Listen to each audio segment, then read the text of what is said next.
قرآن کے الفاظ دیکھیں، لا تجعل یدک مغلولۃ الی عنقک، نہ تو اتنے کنجوس بن جاؤ کہ اپنے ہاتھوں کو گردن سے باندھ لو، ولا تبسطھا کل البسط، اور نہ اپنے دونوں ہاتھوں کو ایسے پھیلا کے اڑانا شروع کر دو، وابتغ بین ذلک سبیلا، ان دونوں کے درمیان اعتدال والا راستہ اختیار کرو۔ اچھا، ہر آدمی کہتا ہے میں اعتدال سے چل رہا ہوں، کہ نہ میں اتنا ایسے اڑا رہا ہوں اور نہ میں کنجوس ہوں، کیونکہ میں نے اس دن میری گاڑی کا شیشہ ایک بندے نے صاف کیا تھا، میں نے اس کو 10 روپے دیے تھے، میں تو بالکل بھی کنجوس نہیں ہوں۔ اس دن چمونی آپا آئی تھیں ہمارے محلے میں، میری والدہ کی بڑی اچھی دوست ہیں، تو میں نے ان کو چائے پلائی تھی، میں تو میں نے یہاں میری مسز نے کہا تھا کہ 2 سموسے لے آؤ، میں لے آیا تھا۔ اگر میں کنجوس ہوتا تو میں کہتا نہیں، نان نفقے کے علاوہ کچھ بھی گھر میں نہیں آئے گا۔ تو آپ میں اعتدال ہے یا نہیں، یہ فیصلہ خود نہ کرو میرے بھائی۔ کبھی کچھ دن سخی لوگوں کے ساتھ گزارو تو ہم سب کو پتہ چلے گا کہ ہم سب کیا ہیں، کنجوس ہیں، سمجھ رہے ہو، ہم سب کنجوس ہیں۔ کچھ دن سخی لوگوں میں اٹھو بیٹھو۔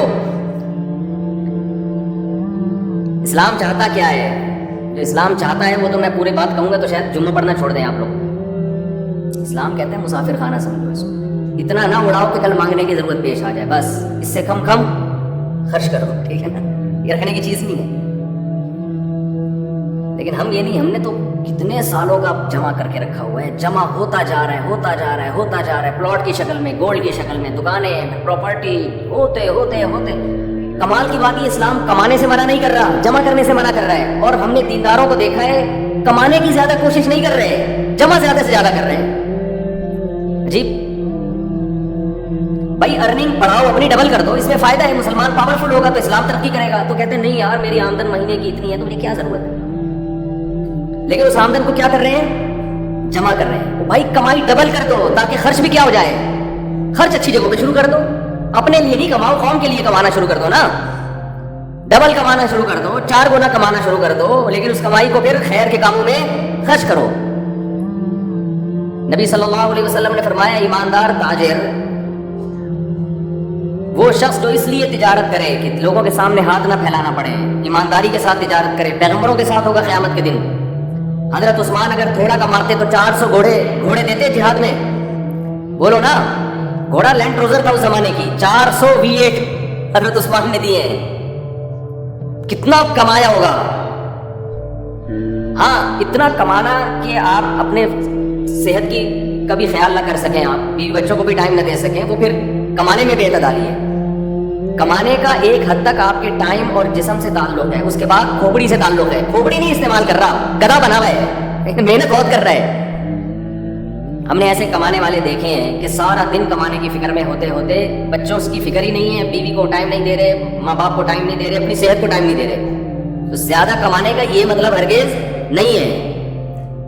زیادہ کمانے کا مطلب یہ ہے کہ کمانے میں ٹائم تو آپ نے اتنا ہی دینا ہے جتنا آپ کی صحت اجازت دیتی ہے۔ نماز کا ٹائم نکلے، تہجد کا ٹائم نکل جائے، تسبیحات تلاوت کا ٹائم نکلے اس میں آپ کے لیے، کچھ اللہ کا ٹائم بھی نکلے، کچھ دین کی تبلیغ کا ٹائم بھی نکلے، کچھ پڑھائی کا ٹائم بھی نکلے، ویڈیو نہیں بنائے بھیا، لکھا ہوا ہے نا، کچھ پڑھائی کا ٹائم بھی نکلے۔ یہ تمام چیزوں کا ٹائم نکلنے کے ساتھ ساتھ پھر کمانے کو ٹائم دینا ہے۔ اس میں پھر جب اتنا ٹائم دے کے پھر پلاننگ کر کے اس کو بڑھانے کی کوشش کرنی ہے، ارننگ کو بڑھانے کی کوشش کرنا ہے۔ یہ نہیں کہ آپ نے ٹائم زیادہ دینا شروع کر دیا، اس میں ٹائم زیادہ دینے سے تو آپ کی صحت کو نقصان ہوگا نا۔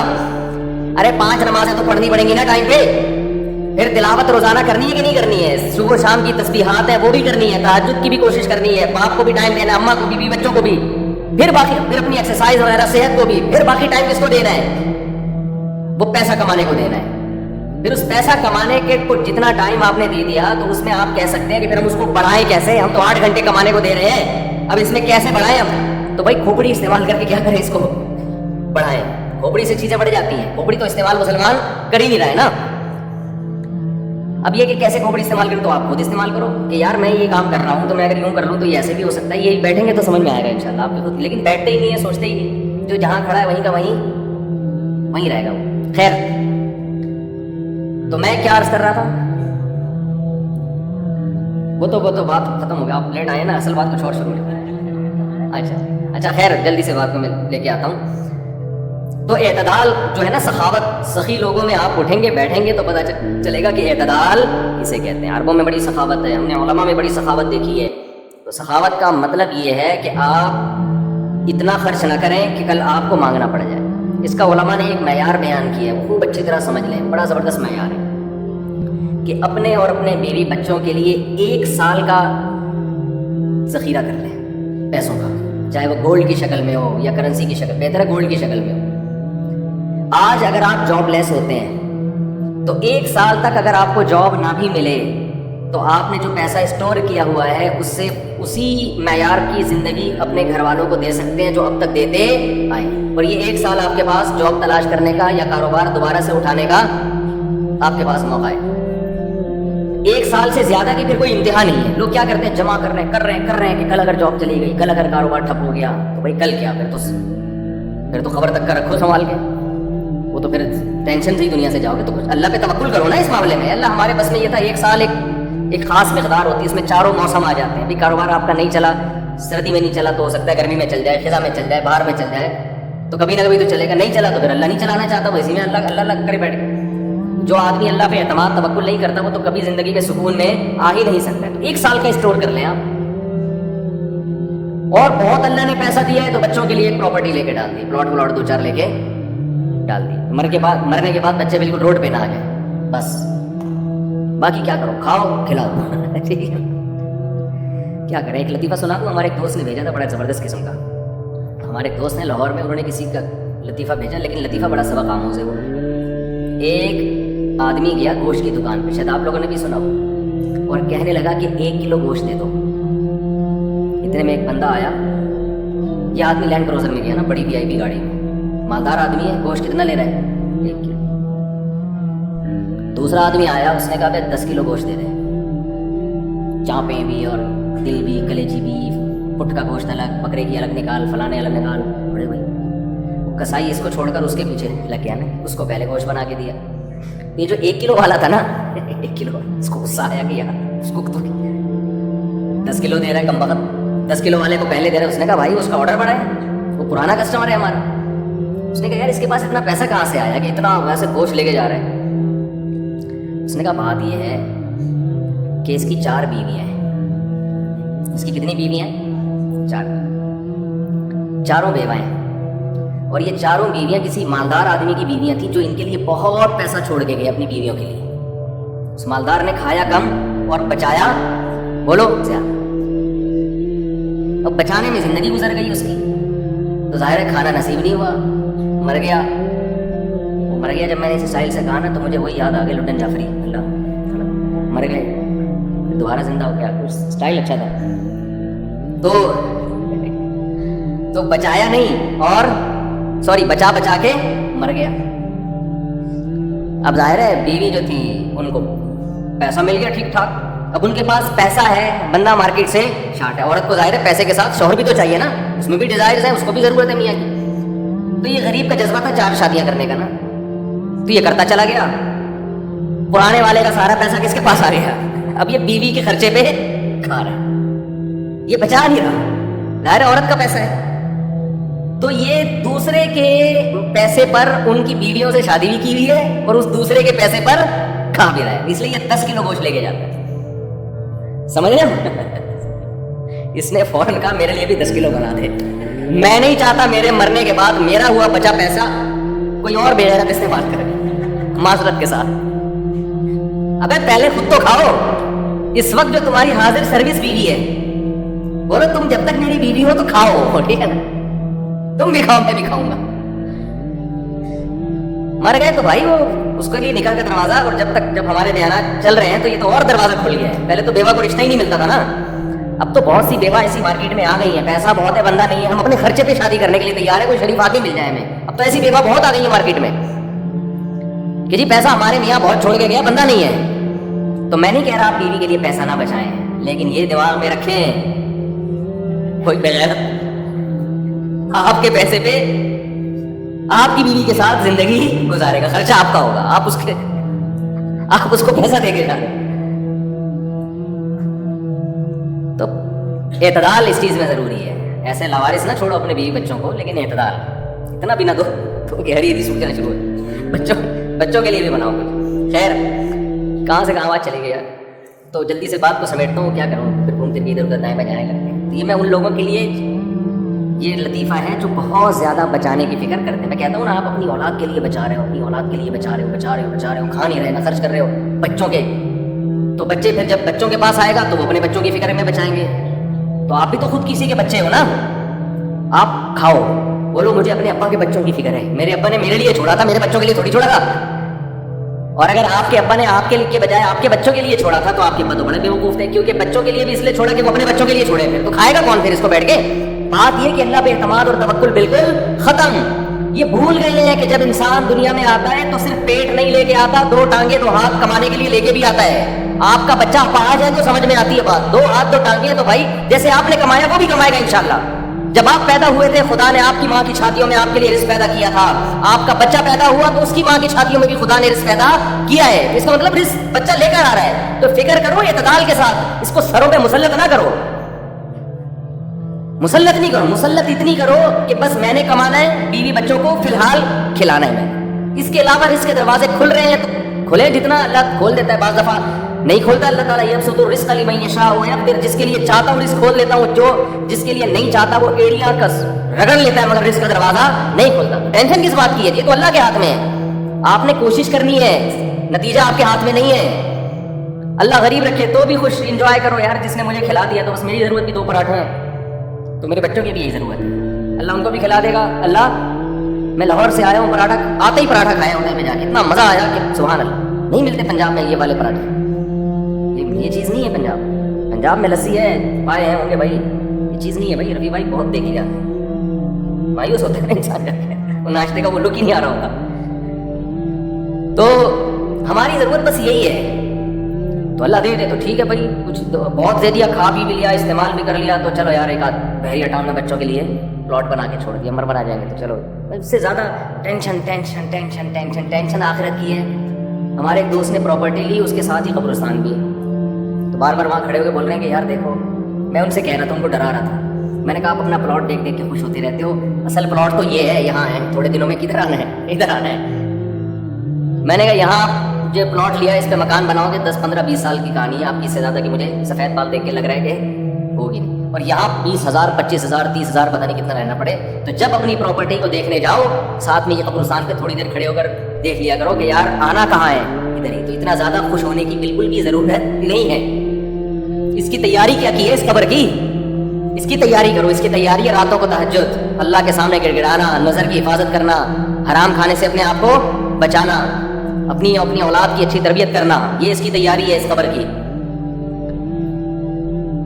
ذکر کرنا. دیکھو یہ جو ہم ذکر کرتے ہیں نا، لا الہ الا اللہ یا سبحان اللہ والحمد للہ، یہ ہلکے کلمات نہیں ہیں. لوگ اس کو ہلکا سمجھ رہے ہوتے ہیں نا، کہ کوئی تسبیح پکڑ کے لا الہ الا اللہ اللہ اللہ کر رہا ہے بیٹھ کے، کیا کر رہا ہے؟ ٹائم ویسٹنگ معاذ اللہ.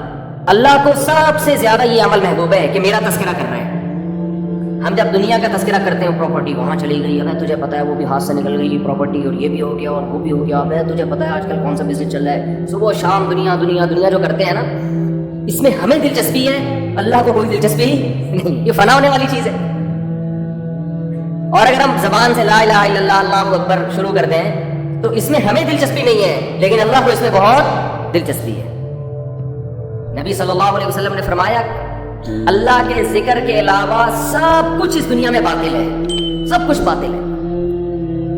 دنیا کا تذکرہ بھی اللہ کے لیے ہو تو اچھا ہے. آپ پراپرٹی بھی لے رہے ہیں تو یار اللہ کے لیے لے رہا ہوں میں، کہ اللہ کا حکم ہے کہ سب اڑاؤ نہیں، کچھ اگر اللہ نے وسائل دیے تو کچھ بچا لو اولاد کے لیے، تو اللہ کا حکم ہے تو یہ ذکر بن جائے گا. لیکن ہمارے ایسا نہیں ہے ہمارا مزاج.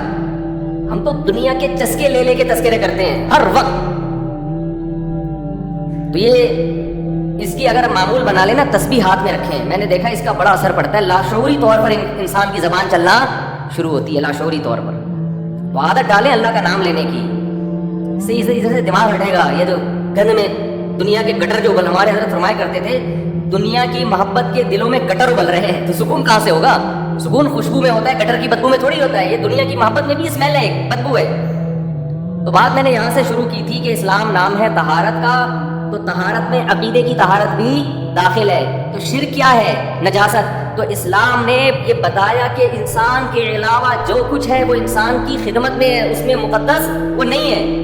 آپ اپنے فائدے کے لیے ان تمام چیزوں کو استعمال کر سکتے ہو، اس کی تحقیق کر سکتے ہو، چیر پھاڑ کر سکتے ہو، ان کی کچھ بھی کر سکتے ہو.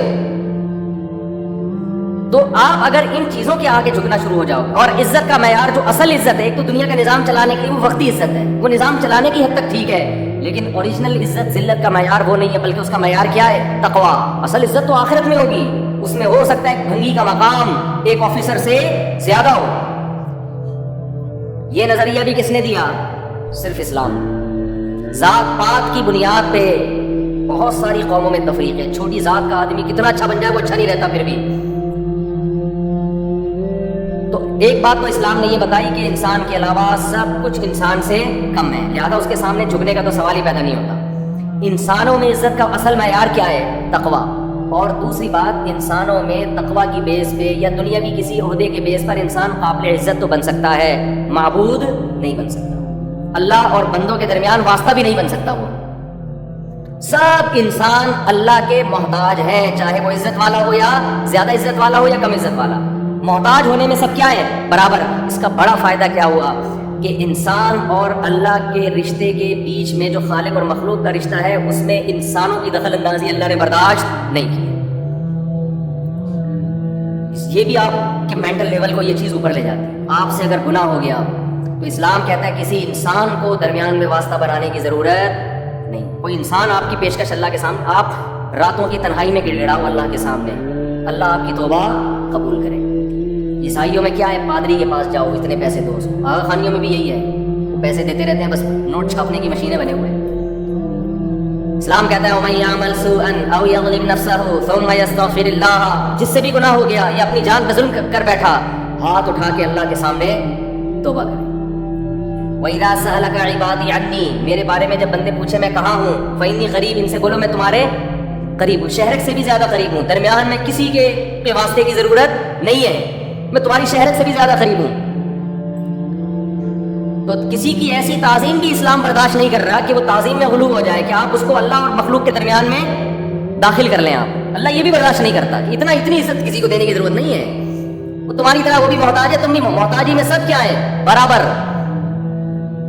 کتنا اچھا لگتا ہے، اللہ نے کتنا آسان بنا دیا دین کو۔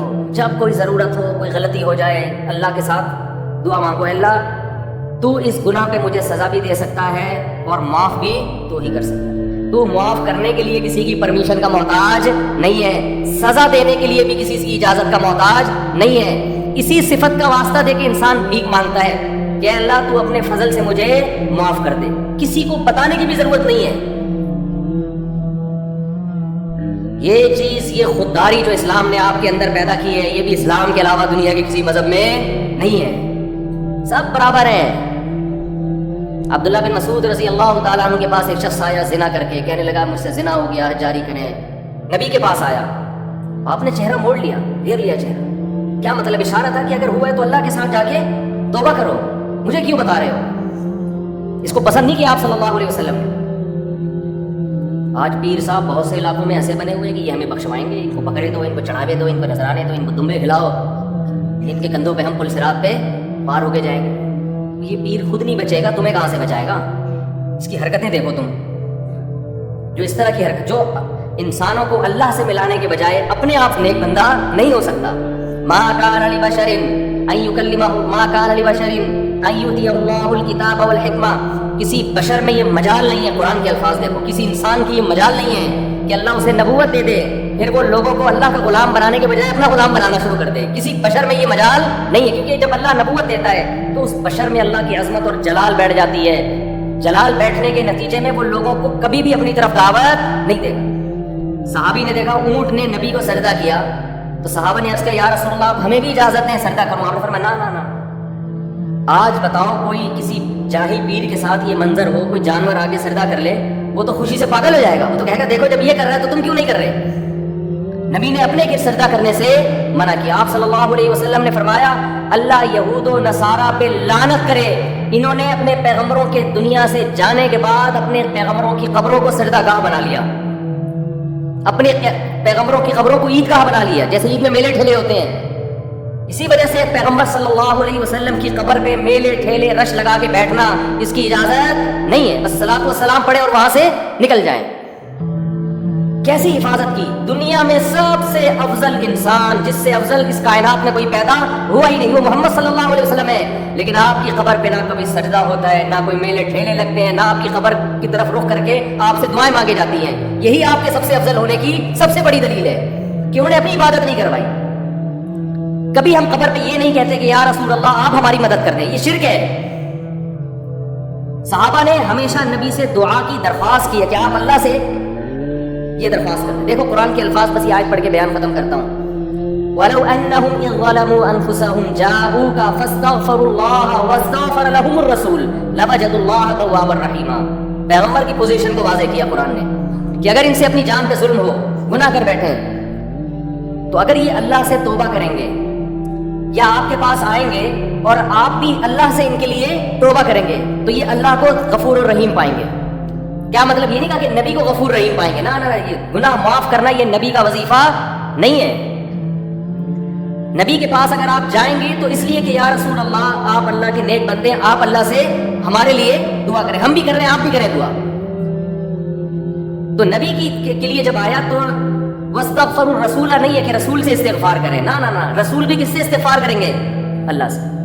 علماء کہتے ہیں درود شریف جو ہم پڑھتے ہیں نا، اللہم صلی علی محمد، اے اللہ محمد صلی اللہ علیہ وسلم پر رحمتیں بھیج، اس درود میں عقیدہ توحید اور زیادہ راسخ ہو جاتا ہے کہ ہمیں یہ سکھایا گیا ہے کہ جیسے ہم اللہ کی رحمت کے محتاج، پیغمبر صلی اللہ علیہ وسلم بھی اللہ کی رحمت کے محتاج ہیں.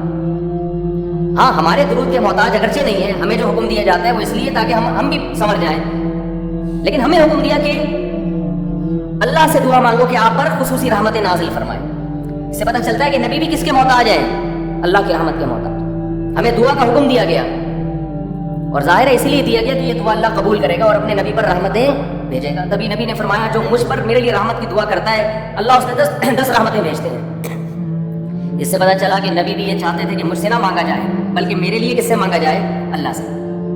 میں نے جو کہا ہماری دعا کے محتاج نہیں، مطلب یہ ہے کہ ہم اگر دعا نہیں مانگیں گے تو اس خوش فہمی میں نہ رہے کہ اللہ کی رحمت نبی پہ نہیں ہوگی، تو پھر بھی ہوگی. لیکن ہمیں دعا مانگنے کا حکم اس لیے دیا گیا تاکہ یہ کانسیپٹ اچھی طرح ہمارے دماغ میں بیٹھ جائے کہ ہم نے بھی نبی سے نہیں مانگنا بلکہ نبی کے لیے بھی کس سے مانگنا ہے؟ اللہ سے مانگنا ہے. اور نبی اس پہ خوش ہو رہے ہیں کہ میرے لیے کس سے مانگا کرو؟ اللہ سے. خوشخبریاں دے رہے ہیں کہ تم میرے لیے اللہ سے مانگو گے. دیکھو جس میں تواضع ہوتی ہے وہ آپ کو دعا کے لیے کہے گا، جس میں تکبر ہوتا ہے وہ کبھی آپ کو کہے گا دعا کے لیے؟ وہ کہے گا یار میرے لیے دعا کرو کہ اللہ میری حاجت پوری کر دے. وہ نہیں کہے گا، کہے گا تو کون ہوتا ہے میرے لیے دعا کرنے والا؟ میرا خود اللہ سے اتنے تعلقات ہیں، میں خود ہی کہہ دوں گا. لیکن جو چاہتا ہے کہ مجھ پر اللہ کی رحمت ہو وہ ہر ایک سے کہہ رہا ہوتا ہے بھائی میں خود تو مانگ رہا ہوں، شاید اللہ آپ کی سن لے، آپ بھی اللہ سے میرے لیے دعا مانگیں. تو یہ اس کی علامت ہے، یہ اپنے آپ کو اللہ کی رحمت کا، دعا کا بہت زیادہ محتاج سمجھتا ہے. ہمارے نبی سب پیغمبروں کے سردار، لیکن تواضع کتنی، امت کو ترغیب دے رہے ہیں کہ میرے لیے اللہ سے کیا مانگا کرو؟ دعا مانگا. اور ترغیب دی کہ جو میرے لیے ایک دفعہ رحمت کی دعا مانگے گا اللہ اس کو خوشخبری دے رہا ہے کہ اللہ اس پہ 10 رحمتیں نازل کرے. اور فرمایا جمعے کے دن مجھ پہ زیادہ درود بھیجا کرو. کیا مطلب؟ درود بھیجنا کیا ہے؟ نبی کے لیے اللہ سے دعا مانگنا. تو اسلام نے شرک کی بنیادوں کو جڑ سے اکھاڑ دیا کہ نہیں اکھاڑ دیا؟ اس کے بعد بھی کوئی اگر یا رسول اللہ مدد کہتا ہے، یا رسول اللہ انظر حالنا واسمع قالنا، اور نبی سے دعائیں مانگتا ہے، تو آپ سوچو وہ 180 ڈگری کے زاویے پر چل رہا ہے اسلام کی تعلیمات سے. اسلام ادھر اور وہ بالکل اس کے اگینسٹ. بار بار حکم دے رہا ہے اسلام کے نبی کے لیے دعا مانگو، کس سے؟ اللہ سے. خصوصی رحمتوں کی دعا مانگو نبی کے لیے. اور نبی نے یہ بھی فرمایا کہ اذان کے بعد میرے لیے مقام محمود کی دعا مانگو اللہ سے. ایک مقام ہے جو ایک ہی شخص کو ملے گا اس کائنات. نبی نے فرمایا مجھے امید ہے شاید مجھے مل جائے، تو اللہ سے دعا مانگا کرو. وَبَعَثْهُ مَقَامًا مَحْمُودًا الَّذِي وَعَدتَّ. تو نبی ہمیں دعائیں سکھا کے گئے کہ میرے لیے بھی قیامت تک دعا مانگتے رہو. کیسی یہ عقیدہ مضبوط کیا ہے کہ بھائی محتاج ہی میں سب کس کے برابر ہیں، سب ایکول ہیں، سب اللہ کے محتاج. تو اللہ تعالیٰ ہمیں شرک کی نجاست سے، گندگی سے توبہ نصیب فرمائے. اور ہماری ناک کے جو سینسر ہیں نا ان کو اللہ ایکٹیو کر دے کہ ہمیں شرک میں اسمیل محسوس ہونا شروع ہو جائے. ابھی وہ ڈیمیج ہو چکے ہیں قبروں پہ سردے دیکھ دیکھ کے اور شرک کر کے اور بت پرستی دیکھ دیکھ کے. جب آپ توحید کے، میں جب برما فرسٹ ٹائم گیا منمار، میں نے پہلی مرتبہ کسی بت کے سامنے کسی انسان کو زندہ بیٹھے ہوئے، یوٹیوب میں تو دیکھا تھا، سچی مچی کا پہلی مرتبہ دیکھا. میری جو کیفیت ہوئی ہے نا وہ ناقابل بیان ہے. میں نے فرسٹ ٹائم یہ منظر دیکھا. ایسے مورتیاں بنی ہوئی ہیں، وحشت ان کی شکلوں سے جی وحشت ہو رہی، اور ایک انسان ان کے سامنے بیٹھا ہوا ہے ایسے. میری آنکھوں سے لاشعوری طور پر آنسو نکلنا شروع ہو گئے. میں نے کہا اللہ تیرا کتنا فضل ہے, تو نے ہمیں توحید پرست بنایا. مجھے فجر کی نماز یاد آئی کہ فجر میں کیسے ہم اللہ کے سامنے ہاتھ باندھ کے تلاوت کر رہے ہوتے ہیں, الحمدللہ رب العالمین, تمام تعریفیں اس اللہ کے لیے جو تمام جہانوں کا پالنے والا, بڑا مہربان, نہایت رحم. کیسے پیارے سیکرڈ الفاظ ہیں, اس سے خوبصورت الفاظ ہو نہیں سکتے. اور آپ انسان ہو کے یار اس کے سامنے کیوں بیٹھے ہوئے ہو, یہ کیا لگتا ہے تمہارا؟ تو ہمارے میزبان جا رہے تھے میری آنکھوں سے مسلسل, وہ بھی حیران. میں نے کہا میں نے پہلی دفعہ کسی انسان کو اتنا گرا ہوا دیکھا ہے, اتنا گرا ہوا. ویڈیو میں دیکھو الگ چیز ہوتی ہے, لیکن جب سچی مچی میں دیکھتے ہیں نا, یار اس کو ہو گیا, کتنی پستی ہے, کتنی پستی, آپ اس سے کروڑا گنا اچھے ہو, کس کے سامنے کیوں جھک رہے, کیا لگتا ہے تمہارا یہ ایسے بیٹھا ہوا ہے نا, وہ کیوں بیٹھے ہو بھائی اس کے سامنے؟ تو احساس شکر پیدا ہوا. پھر میرا پورا بیان ہی اسی موضوع پر ہوا کہ شکر کرو برما کے لوگوں, تمہیں اللہ نے مسلمان بنایا ہے. کتنا اچھا لگتا ہے خدا کے سامنے سجدہ کرنا, کتنا پیارا تصور ہوتا ہے نا, اللہ کے سامنے جھک رہے ہیں, کسی پتھر کی بنی ہوئی چیز کے سامنے نہیں جھک رہے نا, کسی قبر کے سامنے. اور آپ جاؤ ان مزاروں پہ, الگ وحشت ہوتی ہے. میں تو جب بھی کسی مزار پہ گیا ہوں نا, کسی کام سے, ویسے مجھے مزاروں میں جانے کا شوق نہیں ہے, کسی کام سے چلے گئے, اب وہ کام کیا ہو سکتا ہے وہ چھوڑو, بات میں ویسے سروے کرنے بھی جا رہا ہوتا ہے کہ دیکھو کس پہ جن چڑھا ہوا ہے. بعض مزاروں پہ نا جن بہت ہوتے ہیں, لوگ جن اتارنے جاتے ہیں, اصل میں جن چڑھتے ہیں وہاں پہ, سمجھتے ہو؟ اور جن چڑھتا ہی اسی پہ جس پہ جن کو پتا ہوتا ہے مزار جائے گا تو میں تھوڑی دیر کے لیے اتر جاؤں گا تاکہ اس مزار سے عقیدہ اور زیادہ مضبوط ہو جائے. جس کے بارے میں جن کو پتا ہے کہ مزار جانا ہی نہیں ہے, جن اس پہ چڑھ کے ٹائم ویسٹ نہیں کرنا, سمجھ رہے ہو؟ تو وہاں جاؤ, دیکھو مزاروں پہ ایک عجیب سی وحشت ہوتی ہے, ایک اسمیل ہوتی ہے. قبر جو سیدھی ہو, ایک پالش ہو, اچھی ہو, اس میں ایک الگ روحانیت اور ایک الگ نورانیت ہوتی ہے اس میں. تو شرک میں اللہ نے ایک اسمیل رکھی ہے, بدبو رکھی ہے, وحشت رکھی ہے, بے سکونی رکھی ہے. لیکن جن کو یہ بے سکونی محسوس نہ ہو, بدبو محسوس نہ ہو, وہ اپنی ناک کا میرے بھائی علاج کروائیں, تھوڑے دن اختر کی خدمت میں بیٹھیں. بزرگوں, میں تو بزرگ نہیں ہوں, بزرگوں کی خدمت میں بیٹھے جا کے کچھ اللہ کی باتیں سنیں, اللہ کی کبریائی سنیں, تو ان کو شرک میں اسمیل محسوس ہونا شروع ہو جائے گی. اور ایک چھوٹے درجے کا شرک ہے یہ جو روحانی ٹوپی ڈرامے, جن کو ہم نے سمجھ لیا کہ یہ ہماری بگڑی بنا دیں گے, یہ بھی اسی طرح لچڑ ہے. ان کا باپ بھی تمہارا کچھ بھی نہیں کر سکتا. یہ نہ تمہارا جن اتار سکتے ہیں, نہ تمہاری چڑیل اتار سکتے ہیں, نہ تمہیں کل کی خبر دے سکتے ہیں, نہ تمہیں یہ بتا سکتے ہیں اس پہ کس نے کیا کیا ہے, یہ کیوں بیمار ہے. ان کا باپ بھی نہیں. اس سے اچھا ڈاکٹر ہے, نفسیاتی ڈاکٹر کے پاس چلے جاؤ, پھر بھی اچھا ہے. تو یہ روحانی ٹوپی ڈراموں کا نا, چاہے کتنا بڑا بزرگ ہو, دیوبندی ہو, اہل حدیث ہو, بریلوی ہو, کچھ بھی ہو, وہ فراڈی پہلے ہوگا, یا فراڈی تو نہیں ہوگا, دماغی توازن خراب ہو چکا ہوگا. تو چھوڑ دو ان فضول پلیتے جلا رہے, تعویذ گنڈے ادھر دھاگے, کتنے کمیز اتارو, کیا کیا نکل رہا ہوتا ہے اندر سے.